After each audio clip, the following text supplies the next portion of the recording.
All I gotta say is the next film had better be a lot better.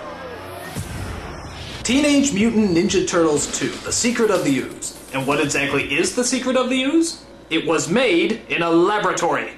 And that's about it. There's not really any surprises on top of that. Kind of a big letdown. But the Turtles are back. And this time around they're, well, more kid-friendly, I guess. After all the parents complained about the violence and swearing in the first film, you know, everything that made it good, the second film tones down the action and the bad language. So instead of using their weapons to fight people, they use stuff like cold food, belts, and yo-yos. You know, stuff you find lying around the house. So now all your kids will know how to turn ordinary household appliances into blunt, badass weapons. Thank you, parents of America. Idiots. And as for the bad language, I don't know. I don't remember too much swearing in the first film. Ninja kicked the damn rabbit! Damn! Okay. So every kid was swearing like a bastard after they saw this movie. But granted, it's a lot better than their original cut. Fuck that, man. Them niggas around the corner tripped out, man. Fuck that, man. Where my strap? Fuck that. Never let Spike Lee direct a children's movie. Can you believe this guy? So the story centers around the return of the sinister Shredder. After doing a short ripoff of Tim Burton's Batman, he gets back into action by plotting his revenge against those pop culture spewing reptiles.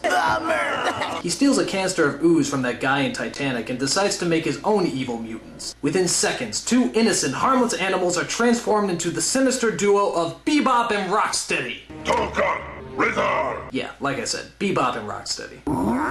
Now the one scene everyone remembers is the fight scene that takes place in the whitest of all rap clubs led by the whitest of all rappers. You guessed it, Vanilla Ice. Oh no! Gee, it looks like they're pretty freaked out about all those monsters breaking into their club. But wait a minute. I think the Ice is feeling something. I think he's conjuring up a rap, a sort of ninja rap, if you will. Yo, it's the Green Machine. He is! Look at that! A totally unrehearsed yet somehow totally choreographed rap scene entirely made up on the fly. What talent. I gotta tell you, this guy is going places! Like the unemployment line.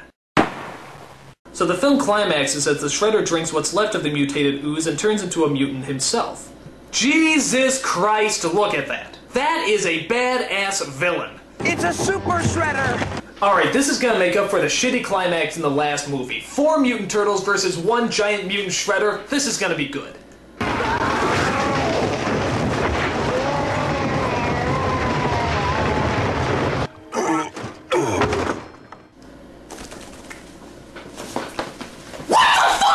Are you telling me that a regular shredder can survive a 7-story fall and a dump truck crushing him, and yet a super shredder can't survive a bunch of wood falling on him? Bullshit! Bullshit! Bullshit!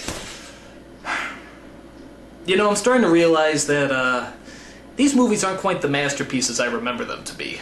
I mean, they're weird as hell, they don't make any sense, and they keep pissing me off with their anti-climaxes. But I shouldn't give up hope. After all, there is still one last movie left. Teenage Mutant Ninja Turtles 3. And seeing how now they've had 2 movies to experiment with and find out what works and what doesn't, I think we can safely assume that this is going to be the best of the bunch. So, sit back and let's enjoy Teenage Mutant Ninja Turtles 3. Oh my god, it's so terrible! It's so terrible!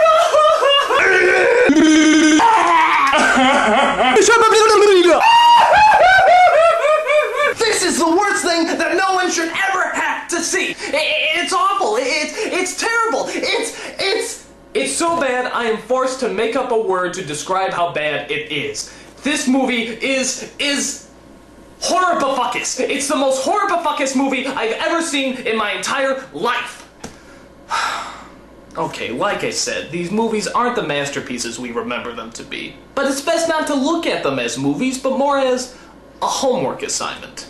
Make a movie about 4 mutated turtles in their late teens who are named after Renaissance painters, led around by a giant rat, know ninjutsu, eat pizza, dress up like flashers, fight a guy who's named after a cheese grater, and make it plausible. And you know what? With the exception of the last movie, I'd probably give this project an A. Minus, but still an A. I'm a Nostalgia Critic. I remember it, so you don't have to.